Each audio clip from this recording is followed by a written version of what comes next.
नमोस्तु परमात्मने, नमोस्तु परमात्मने, नमोस्तु परमात्मने। पंच परमेष्टि भगवान की जय। 1008 मुनि सुव्रतनाथ भगवान की जय। परम पूज्य आचार्य श्री पूज्यपाद भगवंते की जय। परम पूज्य आचार्य श्री आदि सागर जी महाराज की जय। परम पूज्य आचार्य श्री महावीर तीर्थ महाराज की जय। आचार्य श्री विमल सागर महाराज की जय। आचार्य श्री तप सम्राट सन्मति सागर महाराज की जय। आचार्य गुरु सुंदर सागर महाराज की जय। अहिंसा में विश्व धर्म की जय। निर्वाणी माता की जय। सोनामती माता जी की जय। आरिका संघ की जय।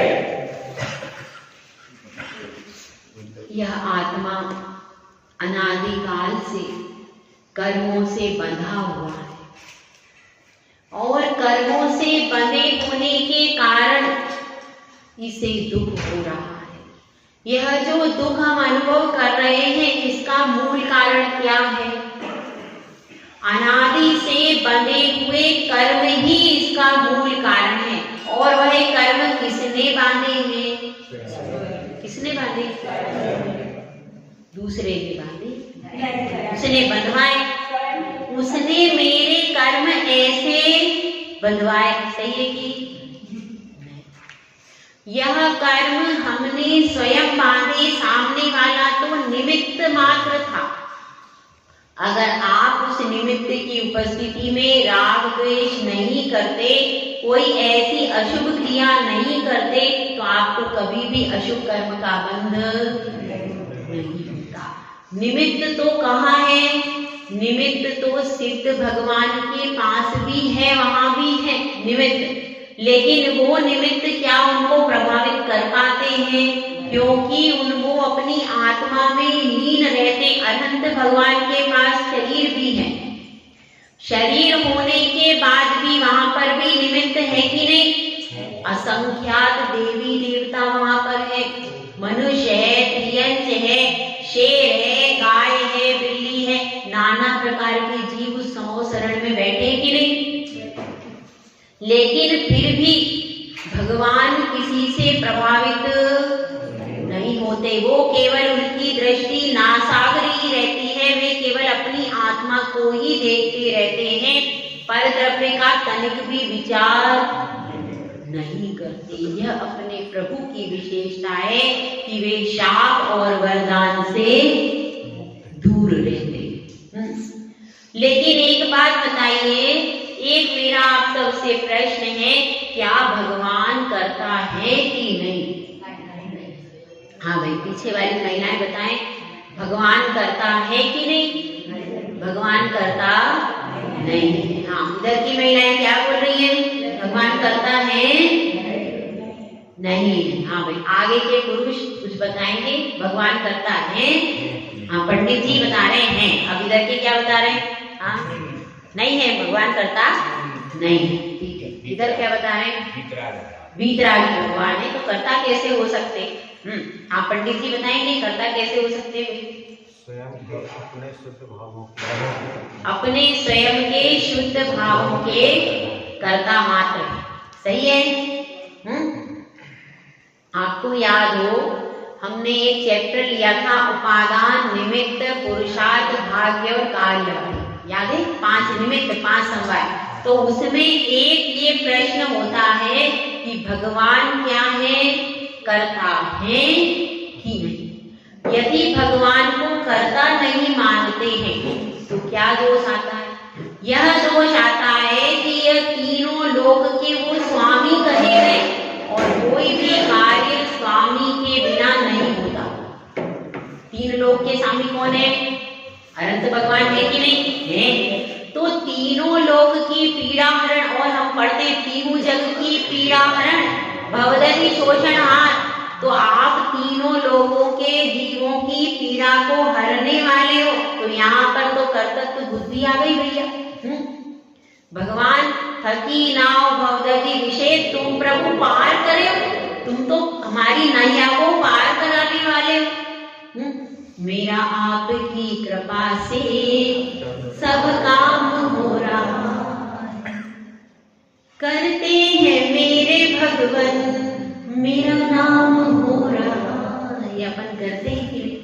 तो अगर इस अपेक्षा से लगाए जाए तो क्या ये सब भक्ति की भावना में हम कहते भगवान आप ही सब कुछ हो, आपकी कृपा से मेरा काम हुआ है, आपके आशीर्वाद से गुरुदेव आ रहे।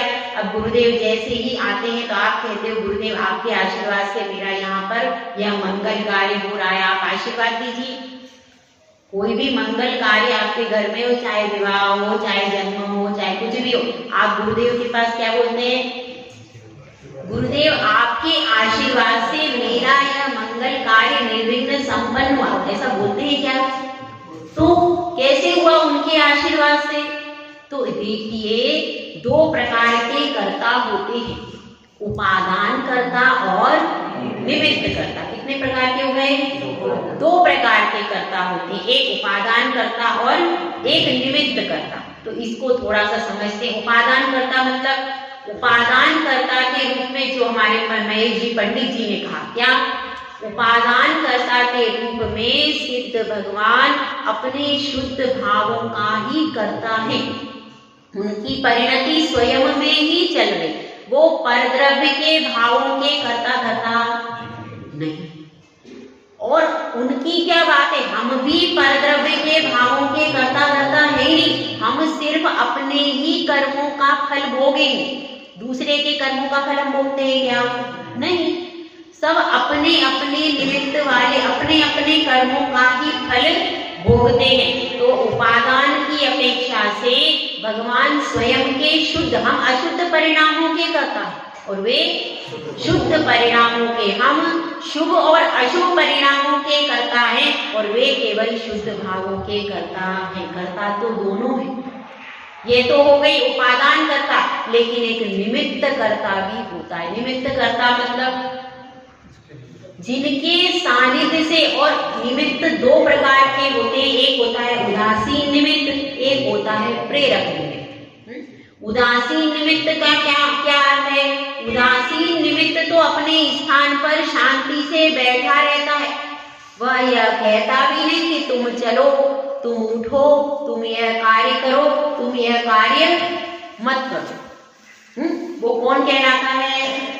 उदासीन निमित्त, जो अपने स्वरूप में शांति से बैठे हुए हैं। आपको ये नहीं कह रहे आप उठो, आप बैठो, आप यहाँ जाओ, आप ये करो। तो भगवान कैसे हैं?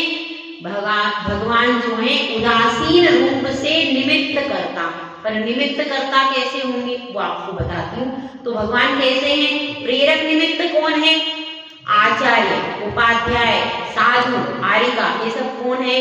प्रेरक निमित्त। वो आपको बोल भी सकते हैं, आप दीक्षा लोगे तो आपके संस्कार, और दीक्षा के बाद भी आपको डांट भी सकते हैं, आपसे कोई गलती हो जाए तो उसको सुधारते भी हैं, और आपको उंगली पकड़ करके चलाते भी हैं कि नहीं? चलाते हैं। कहाँ गलती हो रही, गलती को सुधार करके फिर से आपका स्थितिकरण करके आपको मोक्ष मार्ग में स्थित, वो कौन है? वे प्रेरक निमित्त है। किसके लिए? मोक्ष मार्ग। मोक्ष के लिए प्रेरक निमित्त कौन हो गए? आचार्य, उपाध्याय और साधु। और अनंत भगवान कैसे हैं? अनंत भगवान भी प्रेरक निमित्त हैं, पर आपको हाथ पकड़ के चलाएं ऐसे निमित्त नहीं है। कैसे निमित्त है? वे हाथ पकड़ करके ना चलाएंगे, लेकिन अपनी सानिध्य से ही आपको इतनी शांति मिल जाएगी कि उनके सन्निधि में बैठने से कोई रोग परेशान नहीं करता, भूख प्यास नहीं लगती, राग द्वेष कोई भी करता। किसके कारण होता है? अनंत भगवान के सानिध्य से इतना अतिशय हो जाता है। तो वे कौन से हैं? वे भी प्रेरक निमित्त हैं कि उनको देख करके आपके मन में आप प्रश्न करते हो, वे उत्तर देते हैं, वे पूर्व भाव का वर्णन करते हैं, और उस पूर्व भाव को सुनकर के वैराग्य हो जाता है, दीक्षा धारण। तो प्रेरक है, वो कुछ कर रहे हैं, उनकी वचन वर्णनाएं भी काम तो कर रहे, तो वे भी प्रेरक निमित्त हैं। लेकिन जो प्रतिमा जी विराजमान है, यह तो उदासीन निमित्त है। प्रतिमा जी अपने स्वरूप में है, स्थित है, भगवान की ही प्रतिमा है, संस्कारित है, सूर्य के द्वारा, आचार्यों के द्वारा संस्कारित प्रतिमा है। लेकिन ये कैसी है? उदासीन लेकिन इस प्रतिमा का सानिध्य ही ऐसा है कि आपको बैठते ही आपके परिणाम शांत हो जाते हैं। आपके अशुभ परिणाम बिल्कुल भी नहीं बनते हैं मंदिर में बैठ के। कोई बहुत ही बिरला जीव हो कि जिसके बन जाए, वैसे 99% जीवों के कभी भी कोई अशुभ परिणाम, तो घर में बैठ के वो परिणाम बनते हैं, जो मंदिर में बनते हैं कभी भी। आप घर में कितना ही शुद्ध वस्त्र पहन करके बैठोगे, कितना ही प्रयास करोगे, जो भगवान के आगे परिणाम बनेंगे घर में, इसका मतलब क्या? परिणाम बन रहे हैं स्वयं के उपादान में, लेकिन निमित्त तो भगवान है। सच्चे देवशास्त्र गुरु के चरण सन्निधि में बहुत उत्कृष्ट परिणाम बनते हैं। जो सम्यक दर्शन मिलता है वो कैसे मिलता है? भगवान के चरण सानिध्य से मिलता है। तो एक बार सम्यक दर्शन की प्राप्ति हो गई तो आपका भव भ्रमण अपने आप छिदा कि नहीं? छिद गया। तो उस सम्यक दर्शन में भगवान निमित्त है कि नहीं? है। इसलिए जो भगवान करते हैं वो कोई और भगवान, कोई और देव कर ही नहीं सकता, क्योंकि ये तो जन्म जन्म के दुखों को मेट सकते हैं। भगवान की चरण सानिध्य में सम्यक दर्शन को प्रदान करने की सामर्थ्य है कि नहीं? है। तो उस सम्यक दर्शन के बल पर भव के संचित पाप भी आपके नष्ट हो जाते हैं, दुर्गति भी नष्ट हो जाती है। दुनिया का कोई भी देव वो करने में समर्थ नहीं है जो अपने भगवान करते हैं। लेकिन बस ध्यान यह रखना है, वे निमित्त करता है, उदासीन रूप से करता है। भगवान कुछ स्वयं आकर के करने वाले नहीं है, बस उनका सानिध्य है। उस सानिध्य से ही आप चाहो तो ऐसे निर्मल परिणाम बना सकते हो, पर उनके बिना भी निर्मल परिणाम नहीं बने। यह वस्तु का स्वरूप समझने की जरूरत है कि हम भटक ना जाएं, हम पूरा टोटल उनको आरोपण ना कर दें। और आप यदि अशुभ कर्म करते हो तो उसके कर्ता भी भगवान। कुछ लोग कहते हैं अरे मेरा बेटा भगवान ने छीन लिया, भगवान को रास नहीं आया। तो वह अशुभ परिणाम किसने बनाया था? अशुभ परिणामों के तो कर्ता आप ही हो, और शुभ परिणाम में सहायक रूप से, निमित्त रूप से, उदासीन रूप से करता कौन है? भगवान है। समझ में आई बात? तो इस अपन सिद्धांत को समझेंगे तो कभी भी अपनी बुद्धि विकृत ऐसा मत सोचना भगवान तो कुछ करते नहीं, तो हम अन्य रागी द्वेषी देवी देवताओं के पास जाते हैं, उनके पास धन है, पुत्र है, संपत्ति है, तो वे सब कुछ कर देंगे, ऐसा लोगों की सोच है। इसीलिए लोग क्या करते हैं, अन्य जगह जाते हैं, भगवान के पास कुछ है ही नहीं, ना धन है, ना स्त्री है, ना कुछ है, वो क्या करेंगे, क्या देंगे? तो भगवान ने तो इतना दे दिया है, और अब भी इस प्रतिमा की आराधना से स्वमेव सब कुछ मिलता है। पर कब?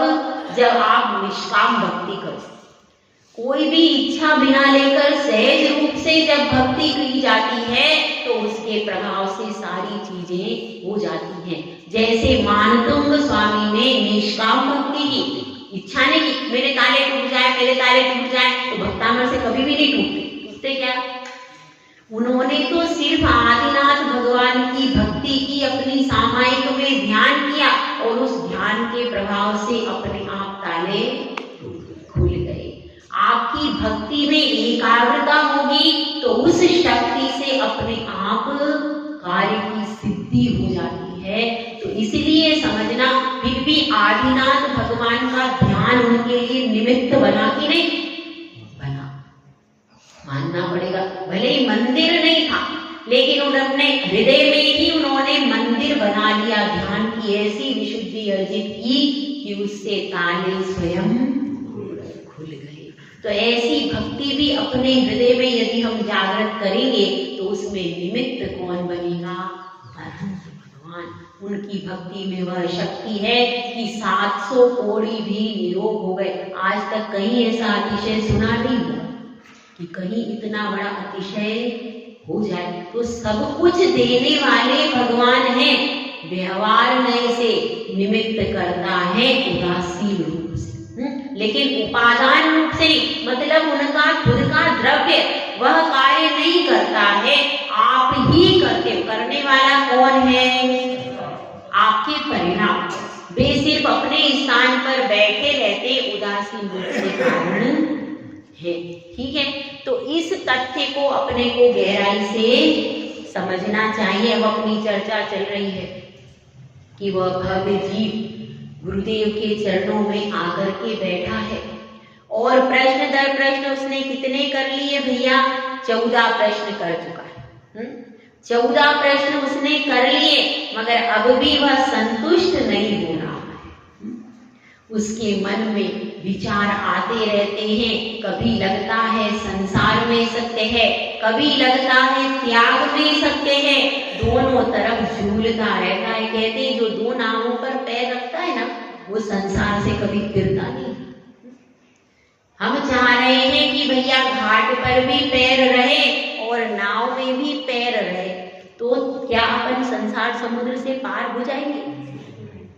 एक निर्णय करना पड़ता है कि आपको घाट पर रहना है अथवा नाव पर रहना है। तो उसका निर्णय नहीं हो पा रहा है और वह गुरुदेव के चरणों में आता है और प्रश्न करता है कि हे गुरुदेव, आपने बताया है, क्या बताया आपने? कि विपत्तियां आती हैं और जाती हैं और यह जीव उनको देखता रहता है। तो यह जीव उनको देखता रहता है, ऐसा क्यों होता है? कौन सी ऐसी परिणति है, कौन सी ऐसी कषाय है, कौन सा ऐसा परिणाम है जिसके कारण यह जीव सब कुछ देखता रहता है लेकिन अपनी परिणति को जान नहीं पाता? तो गुरुदेव एक श्लोक की रचना करके उसको समझाते।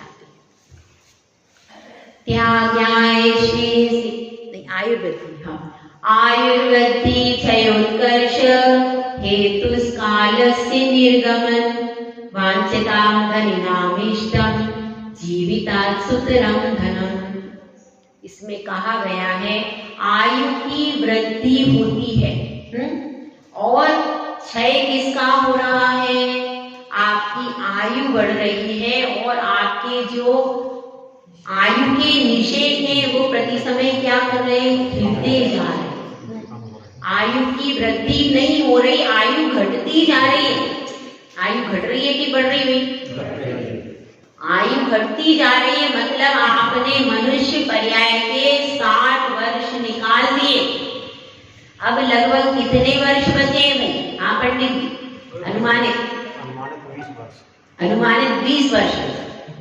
ये आपके 60-70 वर्ष तो पार चले गए। किसमें? पानी में गए, पानी में गए, पानी में गए। अब 20 वर्ष बचे हैं और मनुष्य पर्याय के बहुमूल्य।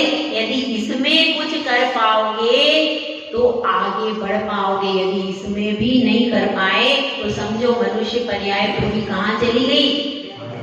पानी में से। तो अब इसका विचार करना है। यहाँ पर कह रहे हैं गुरुदेव कि लोभ कषाय के तीव्र उदय से व्यक्ति की परिणति कैसी बनती? कौन सी कषाय से? लोभ कषाय से परिणति कैसी बनती है कि आयु की वृद्धि होती है। हाँ, आयु के निषेधों का क्षय होता है, लेकिन क्या होता है? हेतु और काल भी बीतता जाता है। अब आपकी उम्र बढ़ रही है तो फिर काल भी तो साथ में बीत रहा है कि 60 वर्ष हो गए तो आपकी 60 साल की आयु भी तो गई। दोनों चीज साथ में चल रही कि नहीं? समय 60 वर्ष आपको जन्म लिए इस पृथ्वी पर हो गए और आपकी आयु भी 60 साल की हो गई। दोनों बातें है ना? तो यह टाइम भी बीता है और आयु भी बीती। अब बढ़ क्या रहा है भाई? क्या बढ़ा इस बीच में? 60 साल पहले जो आपके घर में धन संपत्ति थी, आज उससे ज्यादा है कि नहीं है? सही है कि गलत है?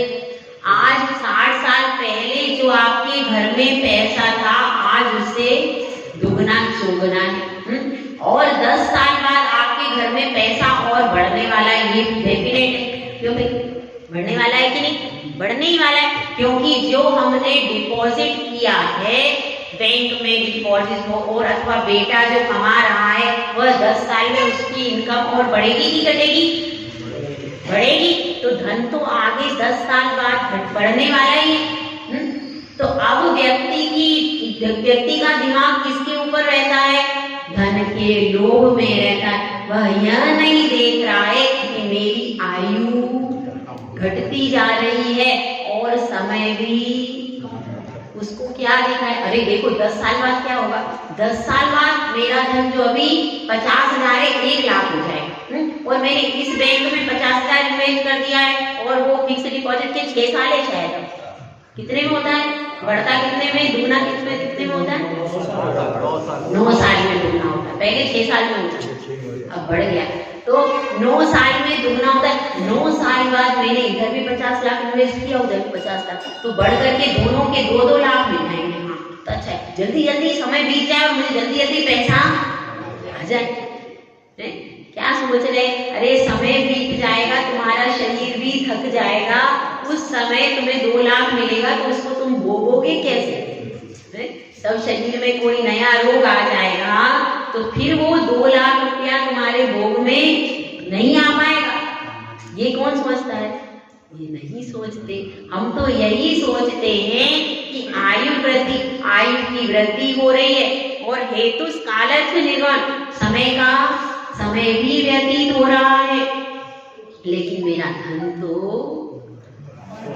की वृद्धि हो रही, तो धन की वृद्धि दिख रही है सबको, लेकिन ये नहीं लग रहा मेरी आयु खत्म हो जाएगी जब मैं मृत्यु शैया पर पड़ा होऊंगा, भले ही करोड़ों रुपए भी आ जाएं तो मेरी आयु तो नहीं बढ़ेगी, मेरे शरीर में जवानी तो दोबारा आ जाएगी क्या?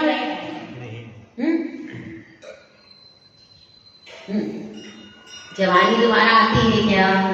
नहीं आती। देखो एक छोटी सी कहानी आपको सुना देते हैं। एक वृद्ध व्यक्ति था, वह एक जंगल में गया, पतझड़ का समय था, बिल्कुल मई जून का महीना था, वो गया और वृद्ध व्यक्ति गया एक ठूंठ के पास गया। ठूंठ के पास जाकर के वह उससे कहता है, रे ठूंठ, तू किस लिए जी रहा है? तुझमें ना पत्ते हैं, ना फूल है, ना फल है, ना डालियां है, बिल्कुल हरा भरा नहीं है, बिल्कुल काला पड़ गया कोयले जैसा। तुझमें क्या है? तू क्यों जी रहा है? अब ठूंठ उससे कहता है, अरे बूढ़े, तेरे हाथ अगरबत्ती, पैर मोमबत्ती है, तेरे मुंह में दांत नहीं है, पेट में आंत नहीं है, कमर झुकी हुई है, चलते बनता नहीं है, थर थर कांपता है, तू क्यों जी रहा है? उसने उल्टा प्रश्न, तू क्यों जी रहा है? और सुन बूढ़े, यहाँ तो सावन आएगा, कुछ ही समय में क्या होगा? सावन आएगा, और जैसे ही सावन आएगा पानी बरसेगा, मैं हरा भरा। लेकिन अरे बूढ़े सुन तो सही, क्या तेरी जवानी वापस आएगी क्या? अब बूढ़ा चुप है कि उसकी जवानी कभी वापस आने वाली है क्या? उसकी जवानी कभी वापस नहीं आने वाली। तो हमको भी समझना है कि हमारी भी आयु जो बीत गई, अब वह बचपन के खेल कूद, बचपन की जो बातें थी वो वापस लौट कर आएंगी और हम दुनिया दोबारा शुरू करेंगे क्या? नहीं। इसके लिए आपको ये शरीर चेंज करना पड़ेगा, तब जाकर के हो सकता है। लेकिन इसी शरीर में, लेकिन वो ठूंठ तो फिर से वही ठूंठ हरा हो जाएगा, लेकिन आपका ठूंठ क्या फिर से हरा भरा होगा क्या? यह विचार हमको करना है कि हमारा जीवन बीतता जा रहा है, जीवन बीतता जा रहा है, और हमारी भले ही धन हमारे पास आज पहले से ज्यादा है, क्योंकि पहले 10 बच्चे होते थे, अब 1 बच्चा है, तो धन तो ज्यादा होगा ही होगा। एक बच्चा, और एक बच्चा भी ज्यादातर फॉरेन में, तो वो तो कमाएगा और खाएगा। धन तो आ रहा है, लेकिन धन के आने के बाद भी आयु तो घट ही रही है, और जीवन भर अकेले ही रहना है, अकेले जिंदगी बिताना है। जो पहले आपके पास परिवार था, सानिध्य था, आपस में एक दूसरे के सुख दुख को रो लेते थे। अब कोई बोलने वाला ही नहीं है तो रोने वाला तो छोड़ ही दीजिए। पहले आपके पास धन नहीं था पर परिवार था। अब हमारे पास धन है पर परिवार नहीं। समझने की कोशिश करना कि हमने एक में समझौता कर लिया, अब उस बच्चे का न कोई बहन है, आपके जाने के बाद उस एक बच्चे के पास परिवार रहेगा क्या? यदि उसकी कदाचित पत्नी का निधन हो जाए या वह छोड़कर चली जाए या कोई परिस्थिति बने तो उसके पास अपना परिवार कहने को क्या है? कोई। तो आप तो परिवार में जिए लेकिन आपने अपनी संतान को परिवार शब्द से वंचित कर दिया। ये सही है? इसका विचार आपको करना। तो अब ये समझिए, पहले हमारे पास पैसा जरूर नहीं था लेकिन हमारे पास परिवार था। आज हमारे पास पैसा तो है लेकिन परिवार नहीं। एक चीज मिली जरूर है लेकिन उसके बाद भी जो हम अपना सुख दुख, जो हमारा भातृभाव था, जो हमारा प्रेम था आपस का, वह प्रेम के तंतु अब टूट गए। पहले वह प्रेम के तंतु थे, भले पैसा नहीं था पर प्रेम ज्यादा था, और अब पैसा ज्यादा है पर प्रेम खत्म हो गया। तो लोभ की तीव्रता से हम क्या कर रहे हैं? लोभ की तीव्रता होने के कारण अधिक धन हो, इसके कारण ही हम अपनी संतानों की संख्या को कम कर रहे हैं। कारण क्या है? यह है कि नहीं? ये है कि हमारे पास एक संतान होगी, एक संतान कमाएगी, एक संतान को बहुत ऊंची स्टडी देंगे, ऊंची पढ़ाई देंगे और वो धन ज्यादा कमा के लाएगी। लेकिन ये सोचिए, आपके बाद आपने उस संतान को अच्छी स्टडी दी, अच्छा धन दिया, अच्छी पढ़ाई दी, लेकिन आपने उसको परिवार नहीं दिया। परिवार से वह संतान वंचित रह गई। अब उसके पास आपके बाद परिवार कहने को क्या है? कोई नहीं, बिल्कुल अकेली रह जाएगी संतान। तो इस बात को सोचना चाहिए कि लोभ के कारण हम सोचते हैं एक बच्चा पढ़ेगा लिखेगा बड़ा बनेगा, लेकिन हमने धन के लोभ के कारण और अपनी सुख सुविधाओं के कारण जो उसको परिवार से वंचित कर दिया। आगे उसके पास पैसा खूब होगा लेकिन उसके पास भाई कहने को, बहन कहने को कोई परिवार नहीं। यह भी विचार करना चाहिए।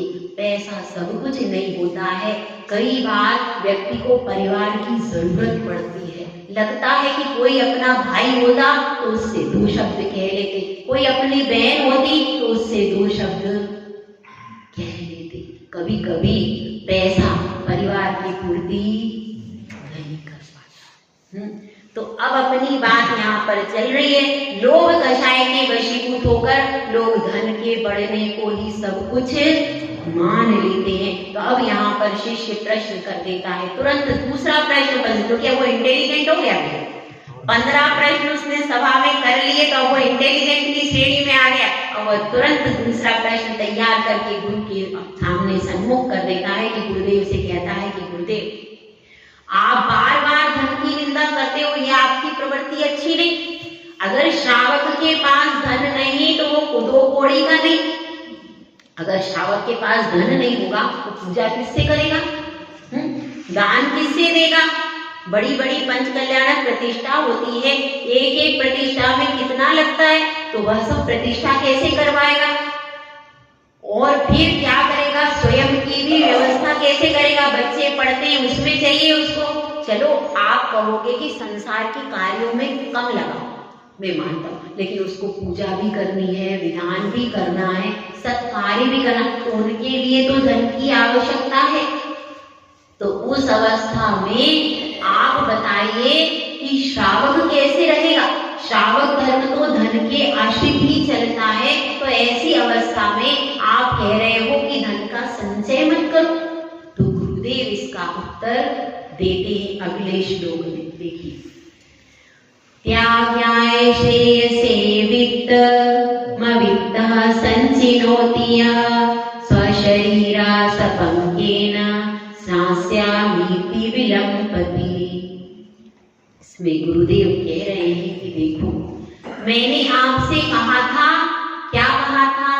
आयु की वृद्धि हो रही है और काल का निर्गमन हो रहा है, फिर भी क्या मान रहे हो? फिर भी तुम यह मान रहे हो कि मेरे जीवन से श्रेष्ठ क्या है? धन। मेरे जीवन से श्रेष्ठ क्या है? धन है। ऐसा मान रहे हो तो ये तुम्हारी मान्यता अच्छा क्या होना चाहिए? मेरा जीवन महत्वपूर्ण है, मेरी मनुष्य पर्याय धन से ज्यादा कीमती है कि नहीं? क्या कीमती है भैया? मनुष्य पर्याय, मेरा जीवन ज्यादा कीमती है, क्योंकि अगर मेरा जीवन चला गया तो मैं धन का क्या करूंगा? आपके जीवन जाने के बाद इस धन का क्या होगा? आपके लिए क्या मूल्य रहेगा? कुछ भी नहीं। इसीलिए लेकिन लोभी व्यक्ति जीवन को नहीं चाहता है, धन को चाहता है। ठीक है, तो अब इस तरह से अपने को इसमें समझना यह है कि यहाँ पर आचार्य श्री कह रहे हैं कि त्याग की बात कर रहे हैं। यहाँ पर क्यों कह रहे हैं? ये इसलिए कह रहे हैं, पहली बार तो अपनी मान्यता को बदलो कि जीवन से धन श्रेष्ठ, जीवन श्रेष्ठ है, धन एक उसका साधन हो सकता है, धन उसके लिए साधन हो सकता है, लेकिन साध्य तो स्वयं की चेतन आत्मा का जीवन ही है, वह साधन नहीं हो सकता। इस चीज को समझने की जरूरत है। तो यहाँ पर अगली कारिका में आचार्य श्री कह रहे हैं, त्यागाय श्रेयसे। त्याग कैसा है? त्याग श्रेष्ठ। यहाँ पर पहले आचार्य श्री उत्कृष्ट बात कर रहे हैं। सपंकेन, पंकेन मतलब क्या होता है? कीचड़ से। उसका पैर, पांव कीचड़ से लिप्त हो गया, तो उसने क्या किया? कीचड़ से, जल से पैर को साफ किया। लेकिन एक व्यक्ति ऐसा था जिसने कीचड़ में पैर ही नहीं डाला, वह बच के निकल गया। तो समझदार कौन है भाई? समझदार कौन है? जो बच के निकल गया, जिसने कीचड़ में पैर डाला ही नहीं। तो इसी प्रकार से ये जो धन है, यह भी हमेशा शुभ, अच्छी बात चीजों से धन का भी जो घटता है वो अच्छी उससे नहीं बढ़ता। उसमें आप जिनका धन लाते हो उनके भी विचार पापमय हो सकते हैं, और वह धन किन भावों से अर्जन किया है वो सर्कुलर में चलता रहता है, सर्कुलेशन में धन, तो वह धन भी पवित्र नहीं है। तो इसलिए इसलिए उस धन के निमित्त से आपके घर में भी क्या हो गया, वो आप लेकर के आए, वह धन पुण्य का ही स्रोत नहीं है, उसमें पाप की भी अर्जन है। तो पाप का अर्जन होने के कारण वह जो धन आपने संचित किया है वह कीचड़ के समान है। धन आप रखोगे, लेकिन रखने के बाद भी यदि उसी धन से सहित आपका मरण हो गया तो आपकी दुर्गति होगी कि सुगति होगी? दुर्गति होगी। नियम से धन वैभव, विपुल वैभव के साथ में चक्रवर्ती मरता है तो उसकी क्या होती है? सातवें नरक में जाता है। तो यह धन उनके लिए पापों में गिरने का कारण बन जाता है। तो इसलिए समझदार व्यक्ति क्या करते हैं? कीचड़ में पैर फंस गया, भाई क्या है? कीचड़ है, पता चल गया कीचड़ है, फिर क्या करना है? फिर उस कीचड़ से अपने, ये काहे से धुलेगा कीचड़? यह जल से धुलेगा, संयम रूपी जल से धुलता है। ये जो आपने घर में रह करके धन कमाया, उससे जो पाप का उपार्जन हुआ, अब ये कैसे धुलेगा? तो आप नियम व्रत धारण करो, संयम धारण करो, तब जाकर के यह जो पाप है, यह पाप रूपी कीचड़ धुलता है। तो जो कीचड़ में पांव नहीं डाले, यानी जिसने धन का उपार्जन ही नहीं किया।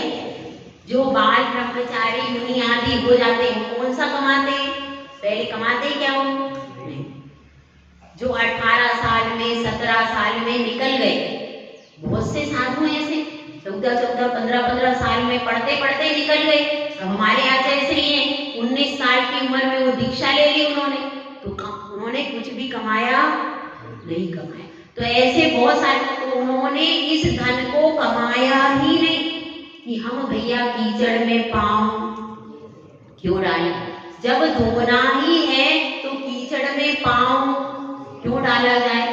क्योंकि बाद में तो छोड़ के जाना ही है, और आपको अंत में मृत्यु के समय भी आपको छोड़ना ही पड़ेगा।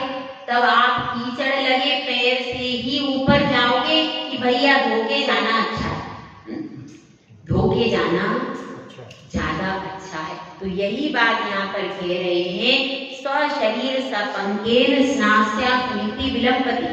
कुछ लोग तो कीचड़ में पैर डाल करके उससे स्नान करते, तो सर्वोत्कृष्ट तो यह है इस धन रूपी कीचड़ में पैर ही मत डालो।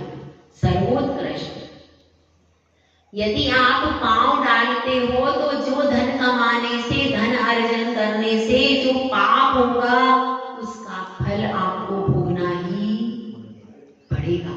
इसी बात को यहाँ पर आचार्य श्री समझा रहे हैं। किसको समझा रहे हैं?